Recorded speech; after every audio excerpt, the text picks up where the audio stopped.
कस्तूरी तिलकं ललाटपटले वक्षस्थले कौस्तुभं नासाग्रे वरमुक्तिकं करतले वेणुकरे गङ्गनं सर्वाङ्गे हरिचन्दनं सुललितं कंठे च मुक्तावली गोपस्त्री परिवेष्टितो विजयते गोपाल चूडामणि श्री गोपाल कृष्ण भगवान की जय। मला वाटते दत्त यात्रेसी जावी, मला वाटते दत्त यात्रेसी जावी, मला वाटते दत्त यात्रेसी जावी, मला वाटते दत्त यात्रेसी जावी। प्रभु चरणी मस्तक ठेवावे, प्रभु चरणी मस्तक ठेवावे, कुशा लागली स्वामीचे तीर्थ घ्यावे, कुशा लागली स्वामीचे तीर्थ घ्यावे। लढी वाळमी मागतो प्रेम द्यावे, लढी वाळमी मागतो प्रेम द्यावे। महाद्वारी उभे प्रभु चरण जारी, महाद्वारी उभे प्रभु चरण जारी। क्रीडे राजमाठी त्रिपुरुषे आवार, क्रीडे राजमाठी त्रिपुरुषे आवारी।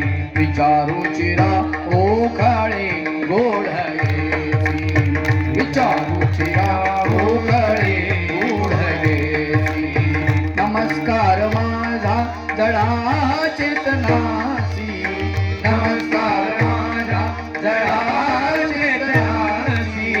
चिरे बंदिवाडा प्रभु राहुरांचा, चिरे बंदिवाडा प्रभु राहुरांचा, बंदिवाडा प्रभु राहुरांचा।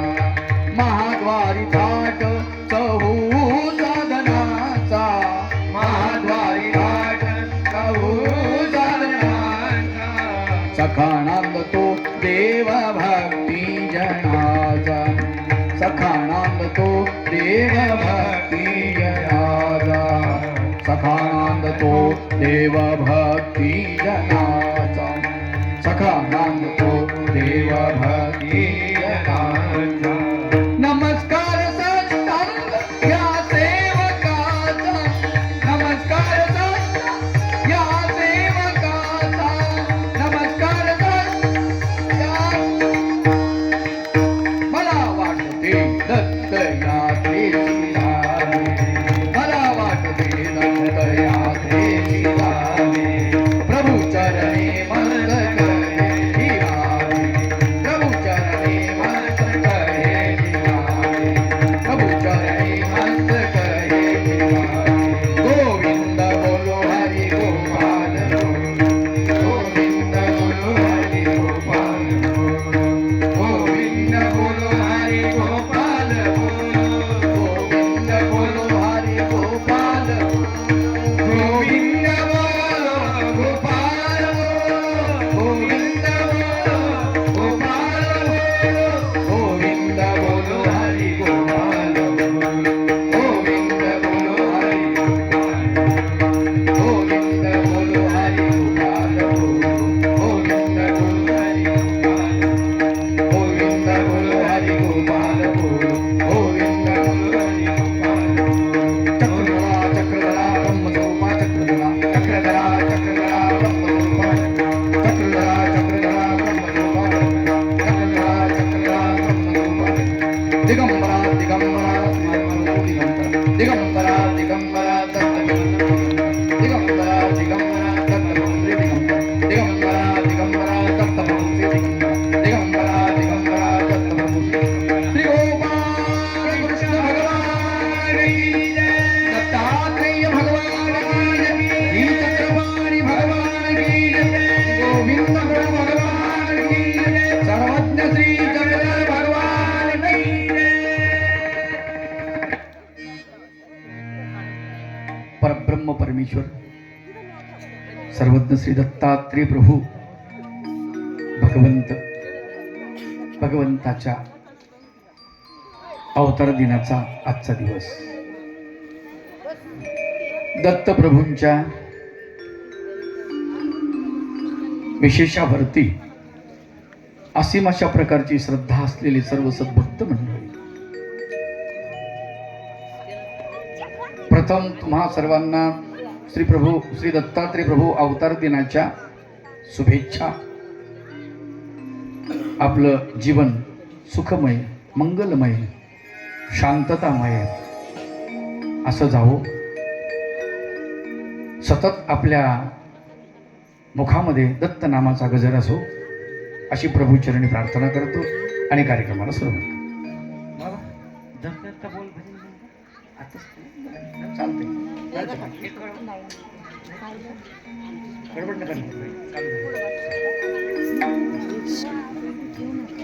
परब्रह्म परमेश्वर सर्वज्ञ श्री चक्रधर प्रभूच्या ब्रह्मविद्या या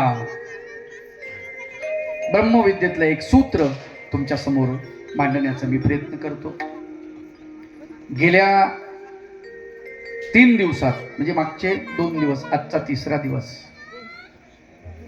दररोज एक सूत्र तुमच्या भेटीला आणतोय चक्रधर भगवंताचं. पहिल्या दिवशी महात्म्याने प्रिय वक्त्या व्हावे या सूत्राला घेऊन मी तुमच्या समोर आलो. दुसऱ्या दिवशी महात्म्याने सत्यार्जवा व्हावे हे सूत्र घेऊन मी तुमच्या भेटीला आलो. आजचा 3रा दिवस, आज एक सूत्र चक्रधर भगवंताचं तुमच्या भेटीला घेऊन येतो आहे. स्वामी चक्रधर महाराज असं म्हणतात, काम क्रोध लोभ ये तिन्ही नरकद्वारे. चक्रधर भगवंतांना असं म्हटलंय का? नाही, भगवान गोपाल कृष्णाने म्हटलेले. त्रिविधम नरकस्येदम द्वारम नाशनमात्मन काम क्रोध तथा लोभ तस्मादेतत्त्रयं त्यजत. हे 3 नरकाचे द्वार आहेत, काम क्रोध लोभ. तस्मात् एतत् त्रयं त्यजत, तिन्ही गोष्टी त्याग करा. काम, क्रोध आणि लोभ, तिन्ही गोष्टी महत्वाच्या आहेत. आता हे सूत्र सर्वज्ञ श्री चक्रधर प्रभूंनी कुणाला उद्देशून सांगितलं बा, कुठे सांगितलं नाही का? तर पैठण, ज्याला प्रतिष्ठान म्हणतात, या पैठणला सर्वज्ञ श्री चक्रधर प्रभू महादायीसाला उद्देशून या सूत्राचं निरूपण करतात. गोड प्रसंग आहे. खरं तर भगवंतावर ज्याची श्रद्धा असते ना, तो माणूस काही करायला बसतो. आलं का लक्षात? चक्रधर भगवंत म्हणतात की ज्याच्या अंतकरणामध्ये आवडी असेल, त्या आवडी पायी माणूस काही बी करू शकतो. आलं का लक्षात? मग देवाची आवडी असेल तर देवासाठी काही करतो, माणसाची आवडी असेल तर माणसासाठी काही करतो, पैशाची आवडी असेल तर पैशासाठी काही करतो, पुरुषाची आवडी असेल तर पुरुषासाठी काही करतो, स्त्रियांची आवडी असेल तर स्त्रियासाठी काही करतो. आलं का लक्षात? त्याच्या आवडीच्या प्रकारावर सगळं अवलंबून आहे. असा तो भाग. श्री चक्रधर महाराजांचा मुक्काम प्रतिष्ठान म्हणजे पैठणला. आणि भगवंताला एका भक्तानं दंडवत दिला जेवणाचा. जसं आता आम्हाला आलो इथे, मग बाबा आमच्या घरी भोजनासाठी या असं लोक म्हणतात, तसं चक्रधर भगवंताला दंडवत दिला जेवण्याचा, भोजनाचा आमंत्रण. मग आता भगवंत भक्तिजनासोबत दुपारची वेळ आणि सारंग पंडित नावाच्या भक्ताच्या घरी चाललेले आहेत.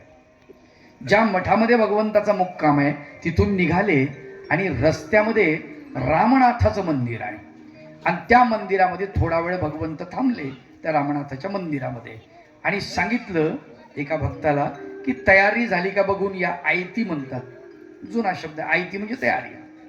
तयारी झाली का पाहून या, स्वयंपाक झालाय का बा जेवण्याची, तोपर्यंत इथं बसतो आपण. आणि मग ते भक्त गेले.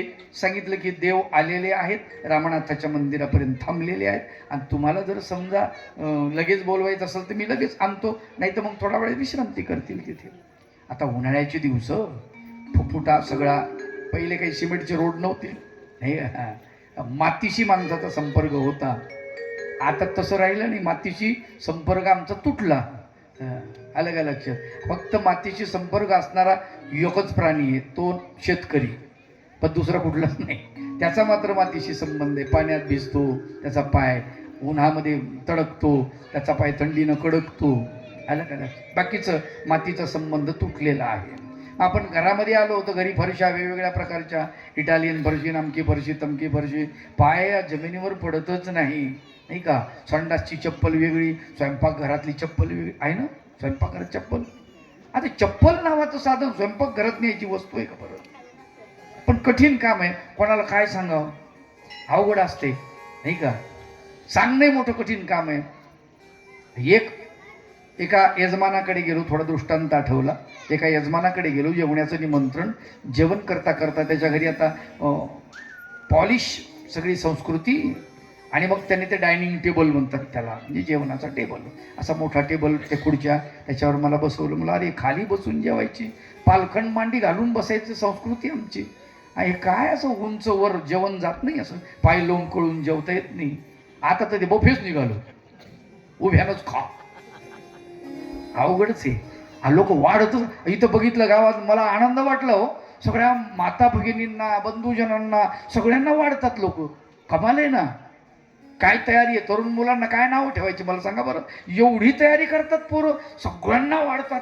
कमाल आहे ना. अख्खं गाव जेवू घालणं सोपं काम नाही आहे. वाढणं, कंबर दुखून जाते, इकून तिकडे गेलं की त्याची कंबर गळून जाते. पण तरी पोरं वाढतात. एक फार महत्वाची गोष्ट आहे, भाग्याचं लक्षण आहे. अरे पुण्याचं काम आहे हे, जेवू घाल. अरे स्वयंपाक करणारा करतो, आलं का लक्षात? अन्नदान करणारा करतो, दान देतो, पैसे देऊन मोकळं होतो. पण जे शिजवलेलं आहे ते लोकांच्या तोंडापर्यंत नेण्याचं काम जे आहे ना, ते फक्त वाढब्याचं आहे, लक्षात ठेवा. म्हणून वाढप्याबद्दल खरंच टाळी वाजवली पाहिजे. फार महत्वाची गोष्ट आहे. खूप चांगलं कामं करतात ही मंडळी. आणि अशा पद्धतीनं मग मी तिथे बसलो बा, ते पाय लोंबकळून त्या खुर्चीवर. मग त्याचं पोरग विदेशात गेलं होतं, ते आलं जेवायला बसलं, पायात बुट तशीच. मग आता जेवायला लागल्यानंतर मी पाहिलं बुटाकडे. मी म्हणलं दादा, आता आम्ही म्हणजे खोडील माणसं, खरंच काही म्हणा, आता त्याला इलाज नाही. कीर्तनकार, प्रवचनकार, कथाकार. म्हणलं दादा बुट पायामध्ये, जेवण तसं. मग मी फॉरेन रिटर्न नाही म्हणे, तुमच्यामध्ये माझ्यामध्ये काय फरक आहे मग? म्हणलं मग बूट घालून जर जेवण केलं तर तुमची सुशिक्षितपणा सिद्ध होते का? किंवा तुम्ही फॉरेन रिटर्न आहे असं म्हणजे सिद्ध होतं का? तो म्हटलं मग आता काय सांगावं म्हणलं. मग आता तो जेवण झालं, गेला निघून लवकर पटकन तिथून. मग त्याचा बाप म्हणला, बाबा पोरग म्हणते की अजून 1 डिग्री घेऊन येतो विदेशात, पाठवाव का? मी म्हणलं तुमची भानगड, तुम्ही तुमचं पोरग, तुम्ही त्याचे बाप, मला कशाला विचारता? नाही, संताला विचारले पाहिजे काही गोष्टी, त्याच्यामुळे विचारतो. मी म्हणलं पाठवू नका. 2री डिग्री घ्यायला जर गेलं ना तर हे आता बूट घालून जेवण करते, 2री डिग्री घेऊन आले की बुटामध्ये वरण चपाती कालवण आणि खाईन. अरे तिथं बूट घालून जेवतो, तिथलचे रोड कसे आहेत? चकचकीत रोड आहेत, आपल्या गालासारखे रोड आहेत, एवढे निर्मळ रोड आहेत. आपल्या इथं तर बस काही खरंच नाही. आता हे सरकारनं आपल्याला संडास बांधून दिले तरी लोक बाहेर. अवघडच काम आहे. एवढा का चाळपणा आहे की नाही? म्हणजे संस्कृती जपण्याची जी गोष्ट आहे ती आम्हाला कळली पाहिजे. मायबापू, सर्वज्ञ श्री चक्रधर प्रभू त्या मंदिरामध्ये आलेत, भगवंताचे चरण धुळीनं माखल्या गेलेले आहेत, धुळीनं. मग महादाईसा नावाची भक्त बाई आहे, तिनं काय केलं, इकडे तिकडे बघितलं, तिला काही पाणी सापडे ना. मग तिथे गळतीचा तांब्या होता, ते पाणी आणलं गळतीचं आणि भगवंताचे श्रीचरण धुवून काढले. भगवंत लोंबता श्रीचरणी म्हणजे पाय असे लोंबून बसलेले ओट्यावर, आणि खाली त्या बाईनं मस्तपैकी पाणी देवाचे चरण धुवून स्वच्छ केले. तेव्हा तिला बरं वाटलं, गरम गरम बी होतं आणि धूळ बी माखली, त्याच्यावर धुळीनं माखलेले श्रीचरण धुवून काढले स्वच्छ प्रकारे. आणि मग तिनं काय केलं, ते पाणी खाली सांडतं तर त्याच्या खाली हात लावला आणि चरणोदक घेतलं. आता तिचे पूर्वाश्रमीचे गुरु होते दादोस, त्यांना काही पटलं नाही ते, पण स्वामी समोर काय बोलणार, काही बोलले नाही. इतक्यामध्ये तिकडून निरोप आला, स्वामींना जेवायला तिकडे गेले भगवंत भोजन करण्यासाठी. भक्तिजन गेले, भगवंताचं भोजन झालं. भगवंत आपल्या मुक्कामाच्या ठिकाणी आले आणि ही महादाईसा आपल्या मुक्कामाच्या ठिकाणी मठामध्ये गेलेली आहे. तिथे गेल्यानंतर ते जे दादोस होते, रामदेव नावाचे, त्यांना दादोस म्हणायचे, त्यांनी काय म्हटलं, रूपाबाई स्नान केलं का? तिचं नाव रूपाईसा. देवानं तिचं महदाईसा नाव ठेवलं. रूपाबाई स्नान केलं का? ती म्हणे, दादो स्नान कशासाठी? आता ब्राह्मण जातीनी मोठी गंमत असते. म्हणजे स्नान कशासाठी? अहो म्हणले, तुम्ही गुरुवाचं पाणी पिले म्हणून स्नान. ते म्हणे, पाणी गुरुवाचं? पण आम्ही काही गुरुवाचं पाणी पिलो का? आम्ही स्वामींचं चरणोदक घेतलं. ते म्हणले, असू द्या हो चरणोदक देवाचं, पण पाणी तर गुरुवाचं की नाही? आणलं कोणी? गुरुवानी. आता पहा कशी गंमत आहे. आता तुम्ही दुकानातून नारळ आणता, सोपं सांगतो. दुकानदाराला म्हणता का प्रसाद द्या? काय म्हणता? नारळ द्या. कुठं जायचंय? दत्त मंदिरात जायचंय, दत्त जयंतीला देवाला विडा व्हायचा आहे. मग दुकानदाराकडून नारळ आणलं. आता दुकानदाराची त्याच्यावर सत्ता आहे का? काही नाही, संपलं. आता ते नारळ कोणाच झालं? तुमचं. बरं, आता देवाला वाहिलं ते नारळ. आता ते नारळ, त्याचा प्रवास जो आहे ना, मंदिराकडे नारळ जातं, त्या नारळाचा प्रवास मंदिराकडे जात असताना ते नारळ असतं. आणि जेव्हा मंदिरावर मूर्तीच्या चरणावरती वाहिल्या गेलं, भगवंताच्या स्थानावरती ठिकाणावरती वाहिल्या गेलं, आता ते नारळ नाही राहिलं. आता काय झालं? प्रसाद. आता तुम्ही असं म्हणता का, बाबा नारळ द्या? नाही, ते म्हणतात बाबा प्रसाद द्या. काय? त्याचा उलट प्रवास जो आहे ना, प्रसाद, ते पवित्र झालं. आता प्रसाद.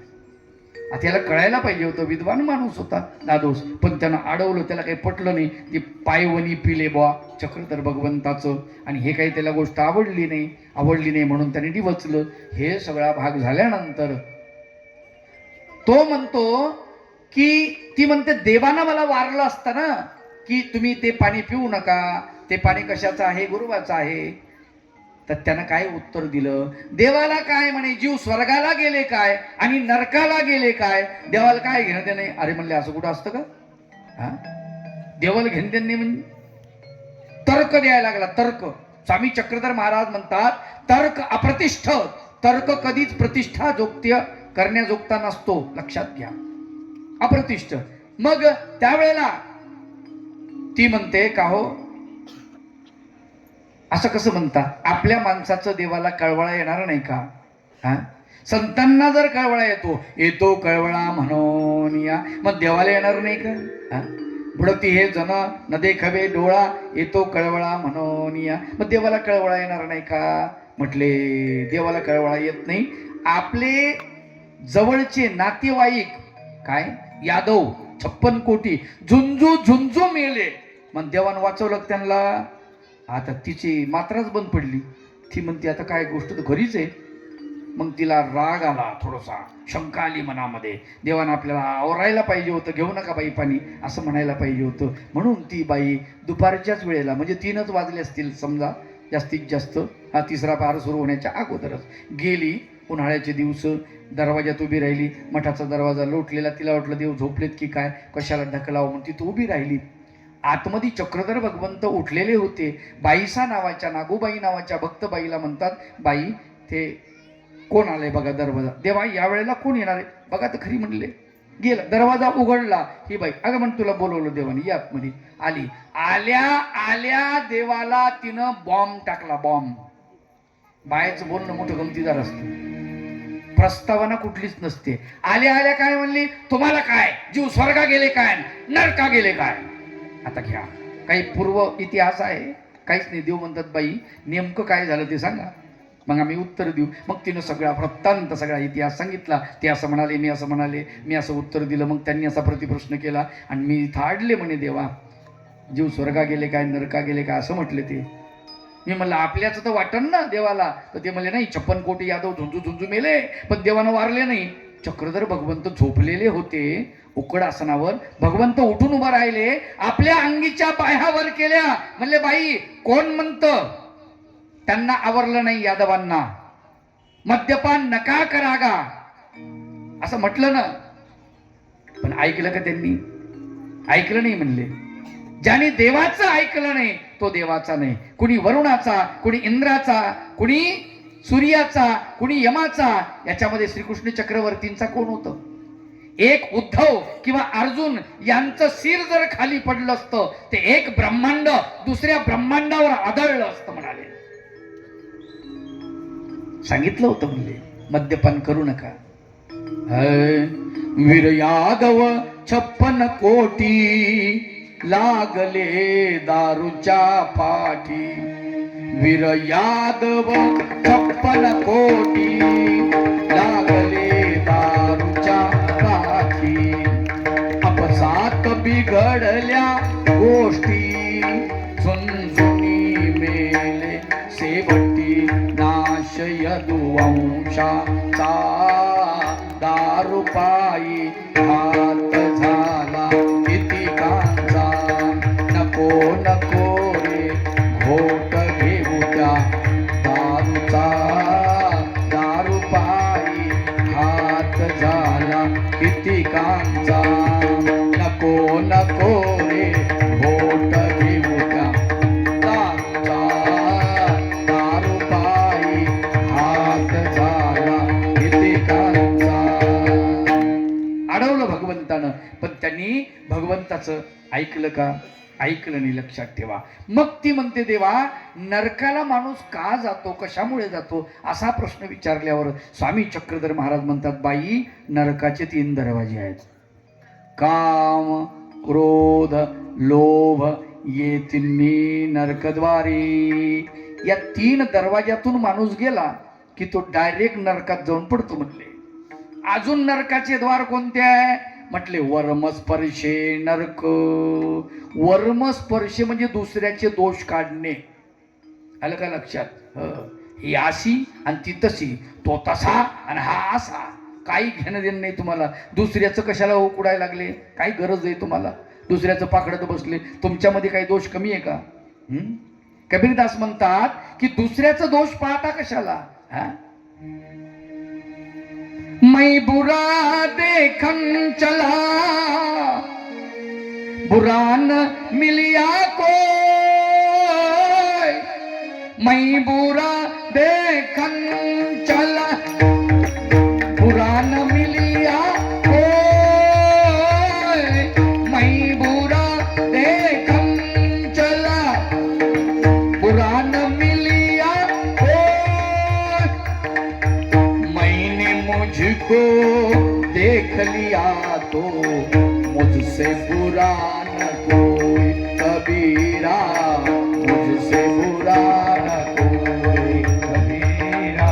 मुझसे बुरा न कोई. मैं बुरा देखने चला बुरा न मिलिया कोई. मैंने मुझको देख लिया मुझसे बुरा न कोई. दुसऱ्याचे दोष काढू नका. वर्मस्पर्शे नरक. असं खूप असं निरूपण झालं. ब्रह्मविद्या शास्त्र निरूपण झालं. त्याच्यातलं एक सूत्र आहे लक्षात ठेवा. काम क्रोध लोभ ये तिन्ही नरकद्वारे. भगवंत म्हणतात बाप हो याच्या दरवाज्यातून जाऊ नका. हे नरकाचे दरवाजे आहेत. काम वासना इच्छा. काय? काम वासना इच्छा अधिक क्रोध, ज्याला आपण आपल्या भाषेत राग म्हणतो नाही का? हा क्रोध. आणि तिसरा लोभ. लोभ हे सुद्धा नरकाचे दरवाजे आहेत. 3 नरकाचे दरवाजे आहेत. याचा विचार करा माय बाप हो. स्वामी चक्रधर महाराज तरी सांगतात. भगवान गोपाल कृष्ण सुद्धा सांगतात. त्रिविधम नरकस्य इदम. नरकस्य इदम त्रिविधम. 3 प्रकार आहेत म्हणले नरकात जाण्याचे. 3. त्रिविधम नरकस्य इदम. द्वारम नाशनमात्मन. ते द्वार आहेत म्हटले नरकाचे. समजून घे मानसा, समजून घे. कोणते? काम क्रोधस्तथा लोभ. काम क्रोध आणि लोभ. मग काय कर? तस्मादे तत्रयम त्यजत. 3 गोष्टीचा त्याग कर. कामाचा आहे कामाचा, दुसरा क्रोधाचा, तिसरा लोभाचा. आलं का लक्षात? तिन्ही गोष्टी वाईट आहेत. आता बघ एक एक बघू. काम, काम म्हणजे काय? वासना, इच्छा, नाही का? काम म्हणजे वासना, इच्छा. सामान्यपणे त्याला इच्छा असं म्हणू आपण. ही कामाची पूर्तता झाली. लक्षात घ्या, गंमत अशी आहे ही एका नाण्याच्या दोन बाजू येतात. हे काम, क्रोध, लोभ एकत्रच आहेत. दिसायला वेगवेगळे दिसतेत पण सख्य बंधू आहेत तिन्ही बी. झालं का लक्षात? आणि त्याच्यात चौथा त्याचा बंधू भीती. तो क्रोधाचा सख्खा भाऊ आहे. कोण? भय. भयाची पोटी दुःखाची आरासी, शरण देवासी जाता भले. संतांनी सांगितलं देवाला जा रे बाबा. भीती हे कशी आहे? कामाचंच वेगळं रूप आहे. लक्षात ठेवा, काम म्हणजे इच्छा. इच्छा पूर्ती झाल्यानंतर मग माणसामध्ये काय होते? लोभ निर्माण होतो. इच्छा पूर्ती झाल्यावर. समजा तुम्हाला लॉटरी लागली. काय? तुम्हाला लॉटरी लागली. लागत नाही आपल्याला, लागणाऱ्यालाच लागते पुन्हा पुन्हा, आपल्याला लागत नाही. आलं का? त्या भानगडीत पडूच नाही माणसानं. पण लागली समजा, तर मग तुम्हाला काय वाटतं? पुन्हा मलाच लॉटरी लागली. आपल्या बापाचं ठेव आहे का ती? आपल्याला पुन्हा कशी लागन? पण आपण त्याच्या नादी लागतो. लॉटरीत जेवढे पैसे मिळाले त्याच्यात 10पट पैसे जातील. अवघड असते. याला लोभ असं म्हणतात. मलाच मिळालं पाहिजे असं बोलताना माणसं बोलत असतात. जुने माणसं, म्हातारे माणसं. दुसऱ्याच्या पात्रावरचा भात माणसाला जास्त दिसतो. आपल्या पात्रावरचा दिसतच नाही, नाही का? याला लोभ असं म्हणतात. दुसऱ्याला मिळालं की आपलं पोट दुखतं. काय? दुसऱ्याला मिळालं की आपलं पोट दुखतं. याला लोभ म्हणतात.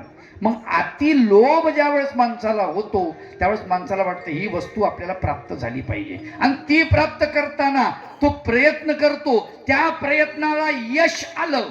काय? त्या प्रयत्नाला म्हणजे काम पूर्ती करण्यासाठी तो प्रयत्न करतो, त्याला यश आलं तर लोभ निर्माण होतो. आणि त्याला यश आलं नाही, ते काम करताना जर यदा कदाचित कोणी अडथळा आणला. आता चोरी करायला गेले आणि ज्याच्या घरी गेले ते पैलवान. काय? लक्षात घ्या, चोरी करायला गेला माणूस एक आणि ज्याच्या घरी गेले ते पैलवान. आता ते 4-4 जणांचा मुर्दा पाडणारा त्याच्या घरी गेल्यावर ते का बसन का? म्हणजे आता काय निर्माण होईल? क्रोध निर्माण होणार नाही. त्यानं चोरी करू दिली नाही तर काय निर्माण होईल? भीती निर्माण होईल. आणि पुढचा माणूस जर कमजोर असला तर मग क्रोध निर्माण होईल. हा मला चोरी करू देत नाही का? गंमत आहे. म्हणून ही सगळी साखळी आहे. एकच पूर्ण एकत्र अशी साखळी आहे. या सगळ्या गोष्टीचा विचार करत असताना काम, क्रोध, लोभ ये तिन्ही नरकद्वारे, नरकाचे दरवाजे आहेत. लक्षात घ्या. मग एक एक आपण बघू. काम, संतांनी वर्णन केलं. काम राक्षस मोहक त्याचे रूप मनोहर. काम राक्षस मोहक त्याचे रूप मनोहर. काम राक्षस मोहक त्याचे रूप, त्याचे रूप मनोहर. काम राक्षस मोहक त्याचे रूप मनोहर.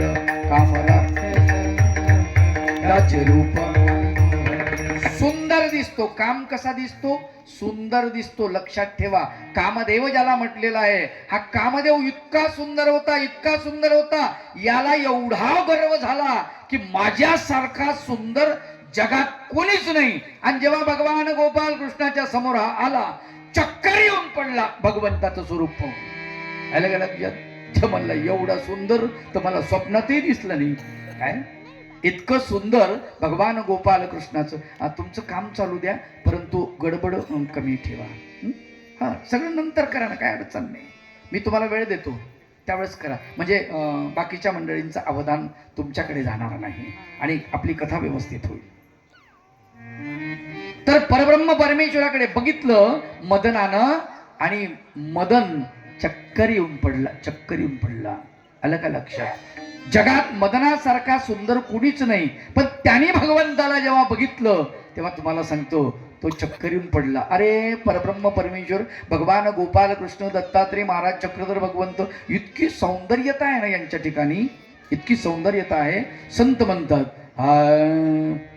सौंदर्याने माझे वेधाले गमन, सौंदर्याने माझे वेधाले गमन, सौंदर्याने माझे वेधाले गमन, सौंदर्याने माझे वेधाले गमन, माझे वेधाले गमन, सौंदर्याने माझे वेधाले गमन, लावण्यादि गुण, लावण्यादि गुण झळाळले, झळाळले, सौंदर्याने माझे वेधाले गमन, सौंदर्याने माझे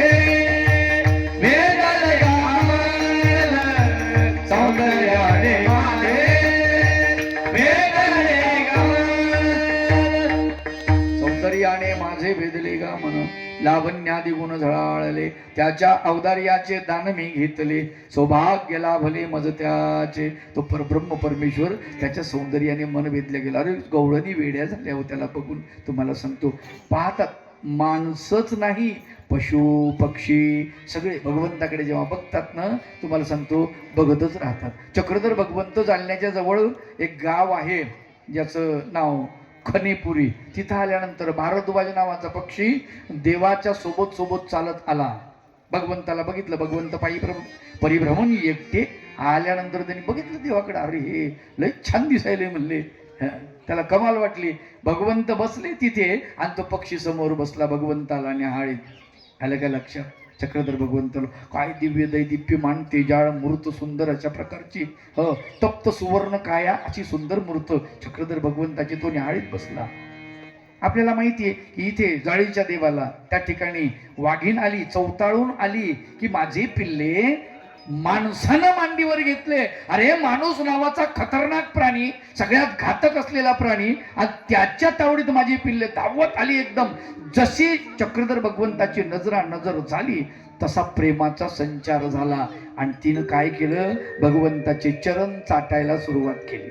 श्रीचरण चाटत बसली पायापाशी वाघीण. लक्षात घ्या, का क्रूर भाव नष्ट झालेला आहे. भानुदासांनी सुंदर वर्णन केलं. भानुदास म्हणतात की ज्या वेळेला भगवान गोपाल कृष्ण बासरी वादन करतात तर त्या बासरी वादनाच्या आवाजाने पशु पक्षी सगळे एकत्रित येतात.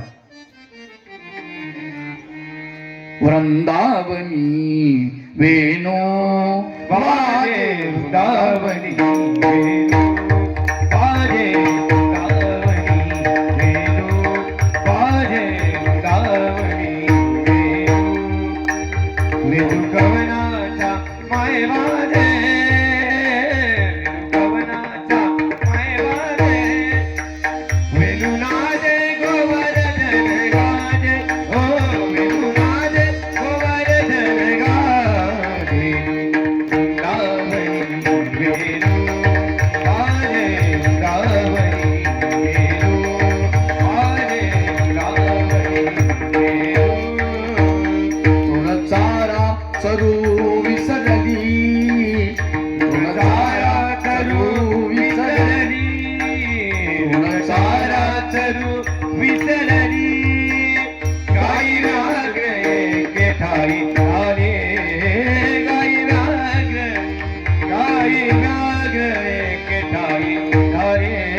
पक्षी कोळे निवांत राहिले, पक्षी कोळे निवांत राहिले, वैरभावाच्या मुळा विसरली, हो वैरभावाच्या मुळा विसरली. वृंदावनी वेणू वाजे, वृंदावनी वेणू वाजे, वृंदावनी वेणू. वेणू कवनाचा माय वाजे, वेणू कवनाचा माय वाजे, वेणू नादे गोवर्धन गा.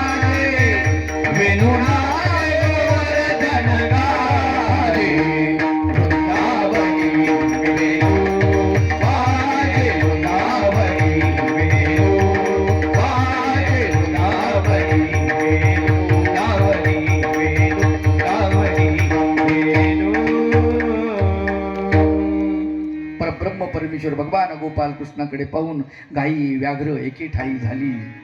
तृण चारा चरू विसरली, गायी व्याघ्रे एके ठाई झाली, पक्षी कुळे निवांत राहिली, वैरभाव समोर. त्या सौंदर्याच्या पुढे सगळा वैरभाव विसरलेला आहे. तिथे वाघ पाणी प्यायलाय पानवठ्यावरती, आणि गाय तिकून आली आणि त्याच्या जवळ उभी राहून पाणी प्यायली, आणि वाघानं डर काय पडे, हा तो आहे का? ती म्हणली मग काय भीती इथं देवाच्या समोर? हा म्हणले पी पी पाणी पी, काय हरकत नाही. वाघ आपला क्रूर भाव विसरून गेलेला आहे. लक्षात घ्या. कशामुळे? भगवंताच्या सौंदर्यापुढे. भगवंताच्या कामदेव असतो बा सुंदर, हरकत नाही का, पण तो मोहक असलेला काम तो राक्षस आहे. लक्षात घ्या. यानं आपलं वाटोळं केलं. काय कामानं काय केलं? वाटोळं केलं माय बापू. ज्यानं कामाची कास धरली, ज्यानं कामाची संगत धरली, त्याच्या जीवनामध्ये लक्षात घ्या चांगले पवित्र माणसं त्याच्या जीवनाचं वाटोळं झालं. हा संत वर्णन करतात कोणाकोणाचं वाटोळं झालं. अरे या माणसं सोडून द्या म्हणले देवलोक. इंद्रा पडली भगा चंद्र झाला काळा, इंद्रा पडली चंद्र झाला काळा, इंद्रा पडली भगा चंद्र झाला काळा, चंद्र झाला काळा. नारद चुकला चाळा भजनाचा, नारद चुकला चाळा भजनाचा, पडली भगा चंद्र झाला काळा, इंद्रा पडली भगा चंद्र झाला काळा, इंद्रा पडली भगा चंद्र झाला काळा. नारद चुकला चाळा भजनाचा. अवघड काम आहे. देवलोकाचं संत लोकाचं वाटोळं झालं, तिथं आपली काय गत आहे? नाही. स्वामी चक्रधर महाराज म्हणतात ऋषी शृंग स्त्री पुरुष ऐसा विभागुहीने परिसंबंधे पोराचे चैतन्य वेदले, पोर धर्मापासून गेला. रामेश्वर वासांची वासना तपापासून गेला. आपल्या जवळच संवत्सरच्या जवळच गाव आहे. शृंग ऋषीचं ठिकाण आहे तिथे. विभांडक ऋषी यांचा पुत्र शृंग ऋषी. बाई कशी माहीतच नव्हती त्याला. का? विभांडक ऋषीला त्याचं तप वाढल्यामुळे इंद्रानं त्याच्याकडे अप्सरा पाठवून त्याची तपश्चर्या भंग करून टाकली, आणि त्या पोटी हा पुत्र जन्माला आला. कोण? ऋषी शृंग.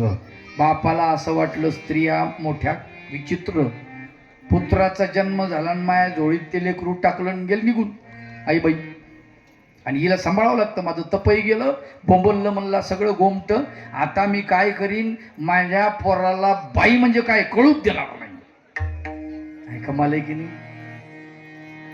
एवढी कठोर तपश्चर्या त्याला शिकवली.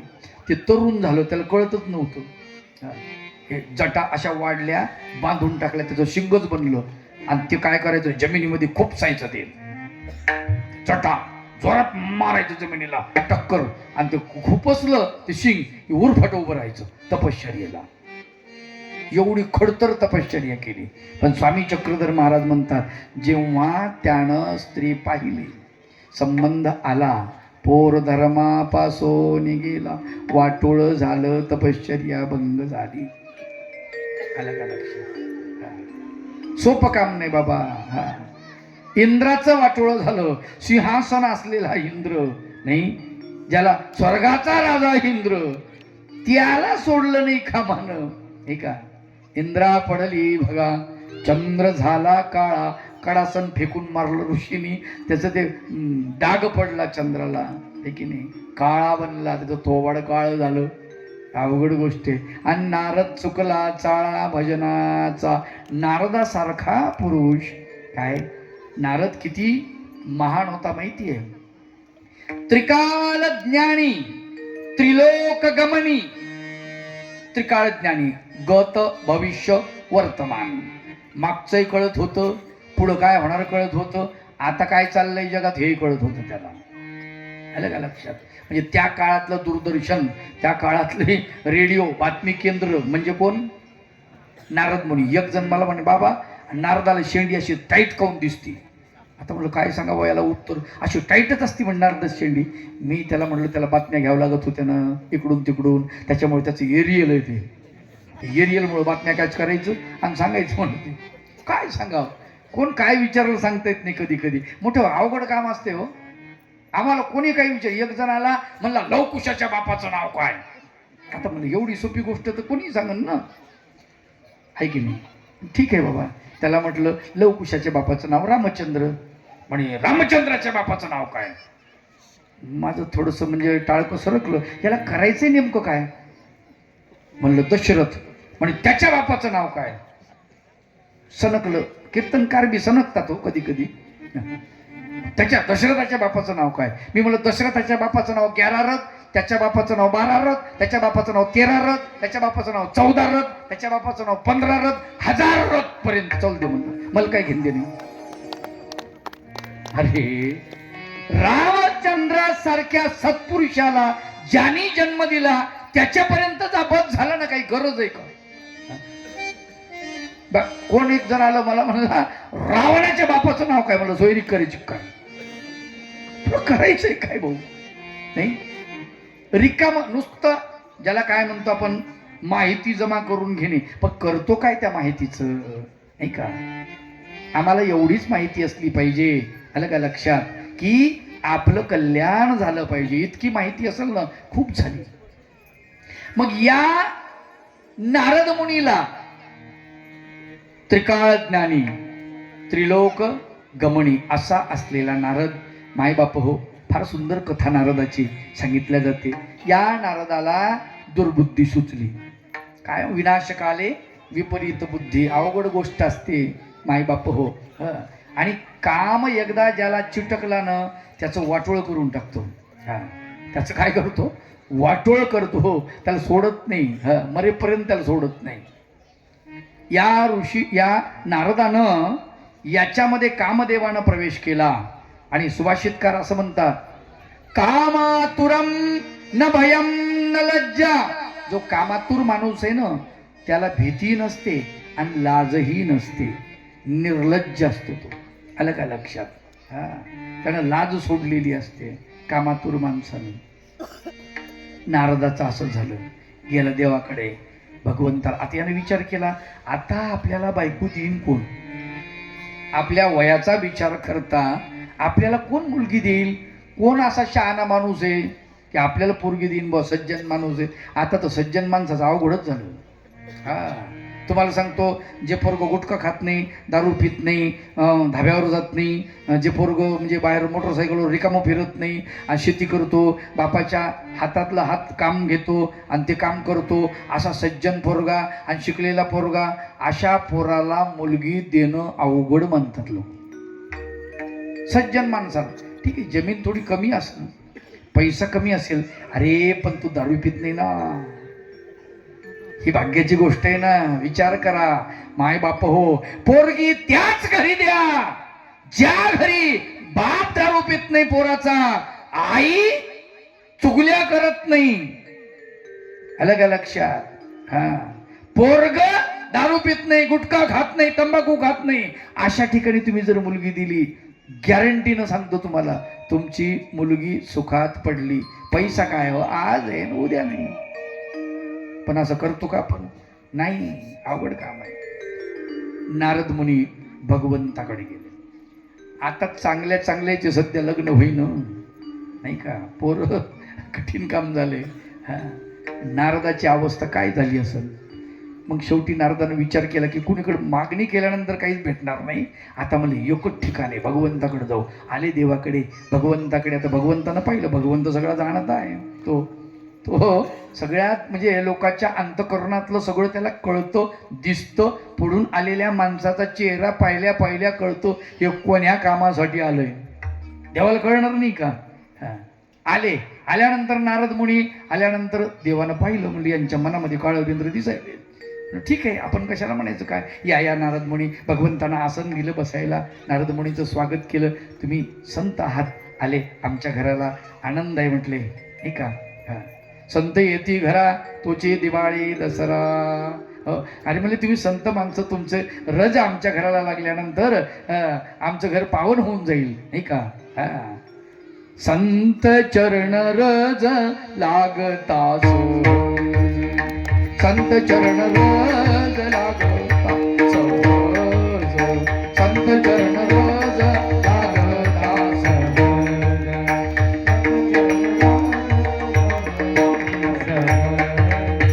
वासनीचे बीज, वासनीचे बीज जळूनी जाये, वासनीचे बीज, वासनी बीज जळूनी जाये, संत चरण रज लागता सहज, संत चरण रज लागता सहज, संत चरण रज संत चरण रज लागता सहज, वासनीचे बीज जळूनी जाय. वासनीचं बीज जळून जातं, वासना तर जळतेच, पण तिचं बीज जे शिल्लक राहिलेलं ते सुद्धा जळून जातं. आणि एकदा बीज जळलं की मग ते उगवत नाही, वासना पुन्हा उगवत नाही म्हटले तुम्ही. आता भगवंताने एवढी वावा केली, याच्या डोक्यामध्ये काय वासनाच आहे. कोणाच्या? नारदाच्या. ते म्हणला, शाबाश, मी काय मागायला आलो तुम्ही काय म्हणताय, नाही का. पण तरी बी निलाजराव लाज गेली ना, अवघड गोष्ट आहे. म्हणले भगवंता, हा बोला बोला, तुम्ही आज्ञा करा. म्हणले तुम्ही संत माणसं, आज्ञा करा. म्हणले 16,108 बायका आहेत देवा तुला. हा म्हणले लय प्रपंच मोठा आहे हो, कटकटी तर लयच असतील. आता म्हणले काय सांगावं त्या गोष्टी. कोणी म्हणतं साडी पाहिजे, कोणी म्हणतं बांगड्या पाहिजे, कोणी म्हणतं गळ्यातलं, कोणी म्हणतं नाकातलं. तर ते करते म्हणले रुक्मिणी देवी, पण मग आमच्याकडे गारण येतं म्हणले कधी कधी. दिवाळीला अमकं घ्या, टमकं घ्या, कठीण असतं म्हणले. नाही, पण हा अनुभव कसा वाटतो म्हणले तुम्हाला देवा. देव म्हणले म्हणजे तुम्हाला म्हणायचं नेमकं काय. नाही, मला असं वाटायले की आता हे उबग आली म्हणले, लई फिरू फिरू स्वर्ग मृत्यू पाताळा बोंबलत फिरतोय म्हणले. आणि ते काही आता कटाळा आला, असं वाटतं एका ठिकाणी बसावं, देव देव करावं. आणि म्हणले गरम गरम भाकर खायला मिळत नाही, भिक्षा मागावं लागते. कोणी शिळ टाकतं, कोणी कुटके टाकतं, आणि तेच खावं लागतं म्हणले देवा. आणि म्हणले गरम भाकर चांगली मजावर. देव म्हणले गरम भाकर जीभ लाल चावली काय तुमची. हा म्हणले असं वाटायले, मग त्यासाठी भाकर करणारी पाहिजे म्हणले. असं असं असं बरं बरं, मग सांगा म्हणले काय. नाही, 16,108 आहेत म्हणले तुमच्याकडे, त्यातली एखादी जर मला दिली तर काही बिघडन का तुमचं. आम्ही तुमचे भक्त, नाही का. देवा तुमच्याकडे 16,108 आणि आम्ही तसेच म्हणले बिन लग्नाचे. देव म्हणले हरकत नाही, घेऊन जा. जिथं आम्ही नाही तिथली घेऊन जा. आता याला कळायला पाहिजे, बरोबर ज्ञानी पुरुष ना, ज्ञानी पुरुष, याला कळायला पाहिजे होतं ना देव कुठे नाही आहे, नाही का. जळे स्थळे काष्टी पाशाने सर्व ठाई भरून उरलेला तो अव्यक्त मंत परमेश्वर, चराचरामध्ये त्याचा वास आहे. कण कण में भगवान. कळलं का लक्षात. एकही कोण रिकामा नाही आहे, पण त्याला कळायला ती बुद्धी तर ठिकाण्यावर पाहिजे. बुद्धी गेली ना, बुद्धी काय करील बिचारी, काय करणार बुद्धी, नाही का. जर वाटोळ व्हायचं असलं तर मग काही खरं नाही माणसाचं. देव म्हणले जिथं मी नाही तिथली घेऊन जा. याला आनंद झाला, सगळ्या ठिकाणी कशाला राहीन म्हणले, हा कुठली तरी घेऊन जाऊ आपण. आणि एवढा फिरला, हातातला विना ते चिपळ्या नारद मुनी, आणि प्रत्येक घरी जायला लागला. ज्या घरी भगवंत गेला तिथे भगवंत कुठे भोजन चाललंय भगवंताचं आरोगणा. कोण्या ठिकाणी भगवंताला ती बाई तिथली मालकीन बाई पानविडा देते आहे, कोण्या ठिकाणी भगवंताचं स्नान चाललेलं आहे, कोण्या ठिकाणी भगवंताला उठणं लावणं चालू आहे. वेगवेगळा अवसर आहे. टिळा केशराचा भाळी लावूनिया, हार सुमनाचा गळा घालूनिया. टिळा केशराचा भाळी लावूनिया, हार सुमनाचा गळा घालूनिया. फळे पान नारळाचा विडा वाहुनिया, विडा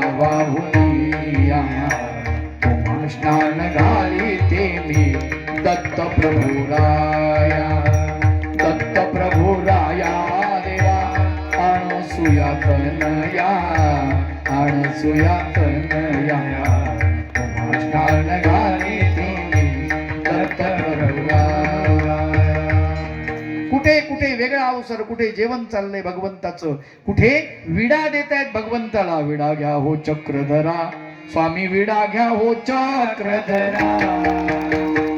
भक्ती गंध हालावली, भाव पुष्प हे वाहुली, करी मंगल पूजा. विडा घ्या हो चक्रधरा. कुठे भगवंताचा विडा चाललेत, कुठे भगवंत पहुडलेले आहेत, झोपलेले आहेत, आणि ती माऊली भगवंताचे चरण संवाहन करते आहे. आलं का लक्षात? कुठे सारीपाठ भगवंत खेळतायत, वेगवेगळ्या ठिकाणी वेगवेगळा अवसर चालू आहे, पण याला एकही घर रिकामध्ये. याच्या डोक्यात अरे एवढा सुंदर अवसर डोळ्यांनी बघून खरं तर त्याला आनंद व्हायला पाहिजे होता, आनंदानं तो नाचायला पाहिजे होता, पण त्याच्या डोक्यामध्ये काय घुसलाय? काम राक्षस. हा, ती जागा कोण घेतली? कामानं घेतली, आणि त्याच्यामुळे त्याला चांगलं काही सुचायला तयार नाही. एवढं सुंदर दिसते भगवंताचं रूप. कुठे भगवंताचं स्नान, कुठे जेवण, कुठे पानविडा, कोण्या ठिकाणी भगवंत झोपलेले आहेत, कोण्या ठिकाणी सारीपाठ खेळतात, कोण्या ठिकाणी काही, कोण्या ठिकाणी काही, कोण्या ठिकाणी काही हास्यविनोद चाललेले आहेत, कोण्या ठिकाणी 16,107 उंबरे झिजवले. किती? 16,107. मग याला कळायला पाहिजे ना, सगळ्या ठिकाणी भगवंत आहे बा, हा नाद सोडून द्याव. पण तुम्हाला सांगतो, माणसाला अक्कल आली तर नाही, शेवटच करून टाकतो माणूस. काय हो ते चिर फुटा तर फुटा, मन का खरखराट तर मिटा म्हणे. तसं काय माहिती माणसाचं अवघड. तुझ भोवती किती जन्म घालावे आम्ही, किती जन्म घालावे आम्ही. तुझ भोवती वासने, तुझ भोवती किती जन्म घालावे आम्ही, किती जन्म घालावे आम्ही. हो गए संपेल का, हो गए संपेल का, हो गुणी होतील का कमी, हो गुणी होतील का कमी. वासने उद्भवती, वासने उद्भवती किती जन्म घालावे आम्ही, किती जन्म घालावे आम्ही. इंद्रियाचे लाड पुरवावे करुणपणी बोलती, इंद्रियाचे लाड पुरवावे करुणपणी बोलती. नाचती ते स्वैर म्हणूनी, नाचती ते स्वैर म्हणूनी, होईना त्या अडविती. नाचती ते स्वैर म्हणूनी, होईना त्या अडविती. ललित इंद्रिय चाहले, ललित इंद्रिय चाहले, परी तुझ्या जुनी नदी. वासने तुझ भोवती, वासने तुझ भोवती किती जन्म घालावे आम्ही, किती जन्म घालावे आम्ही, किती जन्म घालावे. आम्ही. संत तुकडोदर बाबांचं भजन आहे, ते वासनेलाच भजन गातात. वासने तुझं भोवती किती जन्म घालावे. अगं आम्हाला भगवंताकडे जायचं आहे, आणि तू आम्हाला भगवंताकडे जाऊ देत नाही, अडथळा आणतेस. हे वासने तुझ्या भोवती किती जन्म घालू. हा, भोगणे संपेल का. अगं किती भोगतेस आम्हाला, तुझं भोगणं संपेल का. भोगणे संपेल का, भोगोनी होतील का कमी. भोग भोगून कमी होतील का. नाही होत ना माय बाप, कमी नाही होत. आलं का लक्षात? इच्छा आपली मरत नाही. आलं का लक्षात? संतांनी फार सुंदर वर्णन केलं. ते म्हणतात वासना इंगळी दारुण जया नांगा मारिल्या तिनं. आई वासना इंगळी जर डसली ना अवघड काम आहे. बाई बाई बाई बाई विंचू चावला, कोणाला सांगू विंचू चावला, काय मी करू विंचू चावला, असं अवघड आहे नाही का? आपण बघितलं जो वासनेच्या अधीन झाला त्याचं वाटोळ झालं. नारद मुनी थकून गेले, घाम घाम झाले.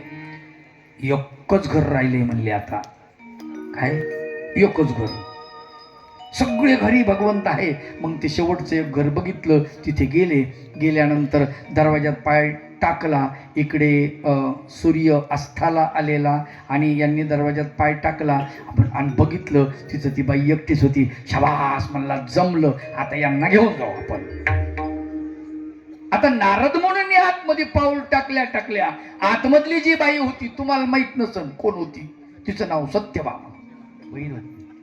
आता सत्यभामा ही ब्रह्मदेवानं आपली कन्या मानलं होतं, तिला मानलेली लेक. आलं का लक्षात? म्हणजे मानस कन्या झाली.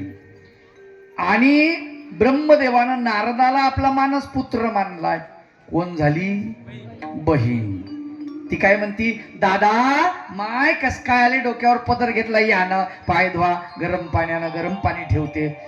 याला एवढा नशा होती, सगळी सरळ नशा उतरली वासनेची. म्हणला आपल्याला कळलंच नाही, बहिणीच्या घरी आलो आपण, बेकार काम झालं. म्हणला लगेच बाहेर निघाला. दादा अहो कुठं चाले? आहे का बस? म्हणला आता नाही येत सध्या. निघालं बाहेर. जसं बाहेर निघालं तसं भगवंत तिकडून सत्यभामेच्या घराकडे. हा म्हणतो, तेव्हा कुठे गेलते तुम्ही? देव म्हणले आता दिवसभर काय आम्हाला बाकी कामं आहेत का नाही? आता सगळ्या घरी तर होतोच ना म्हणले. आम्हाला सगळ्या घरी होता, इथं काऊन नव्हता?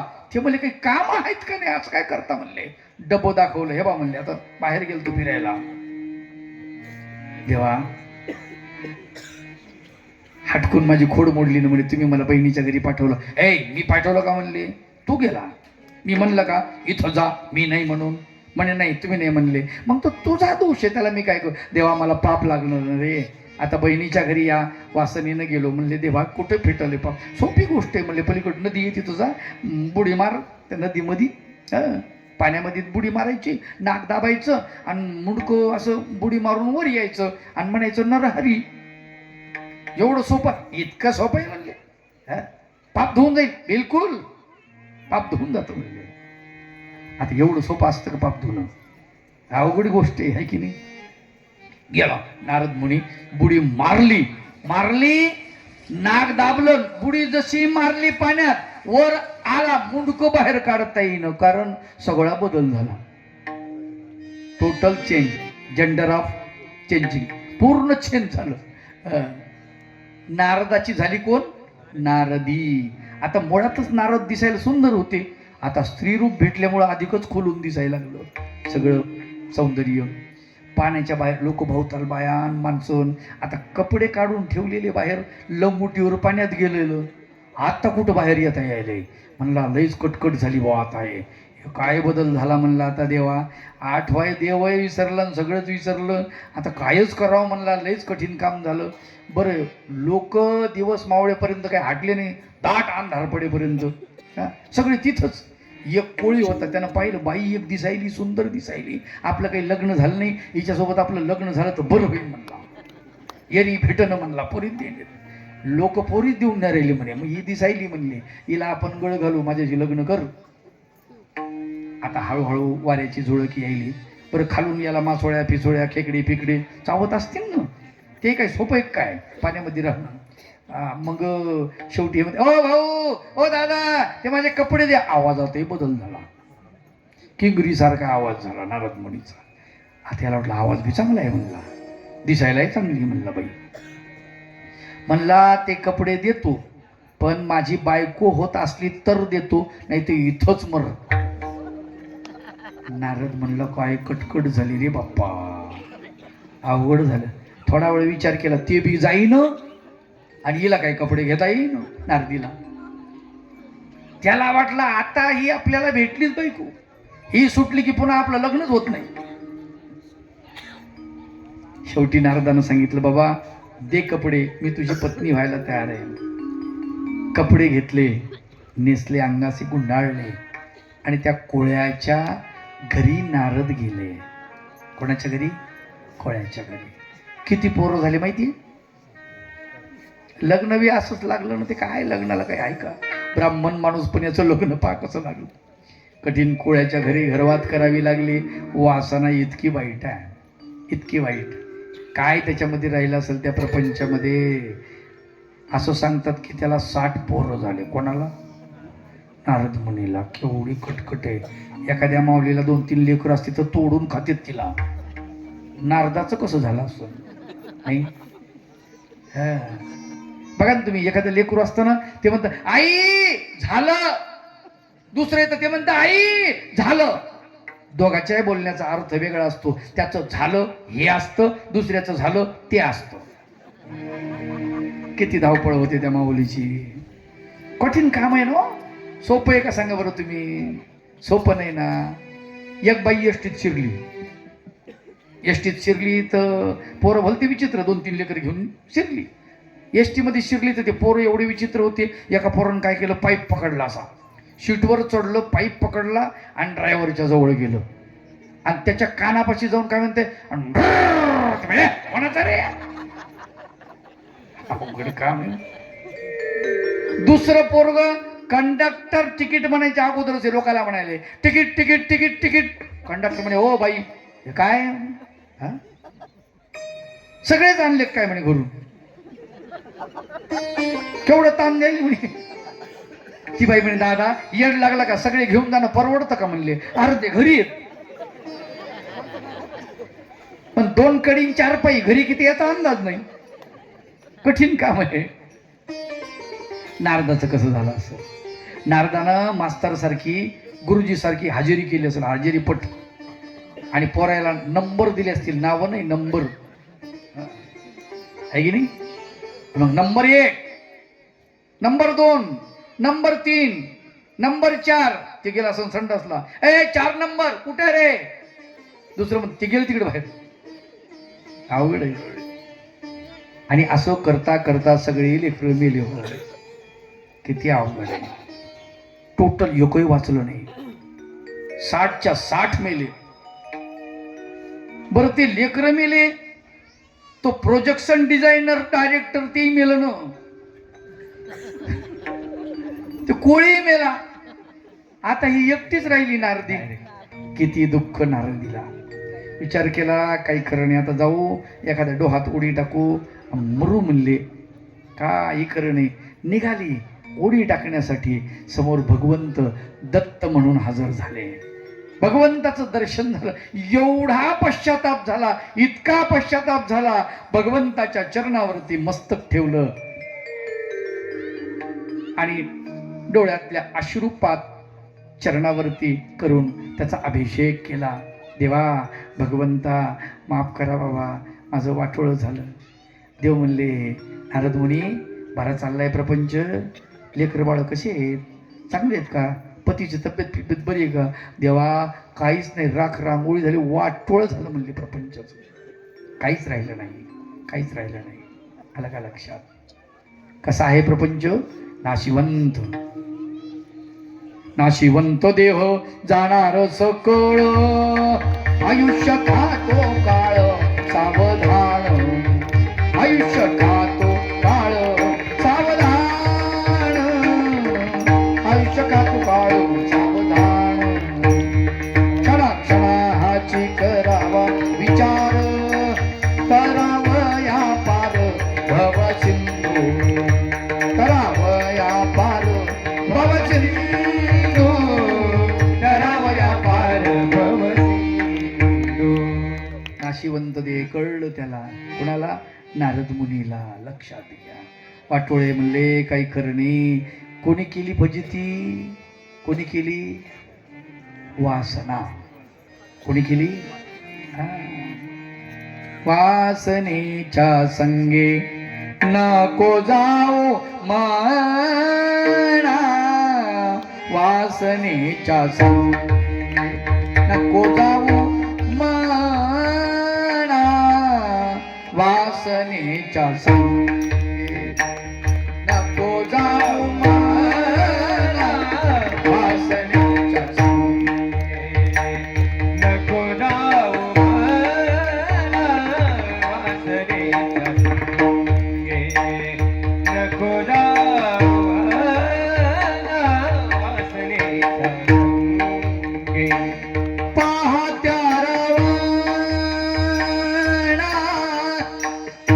पाहत्या रावणा काय झाले पाहत्या रावणा काय झाले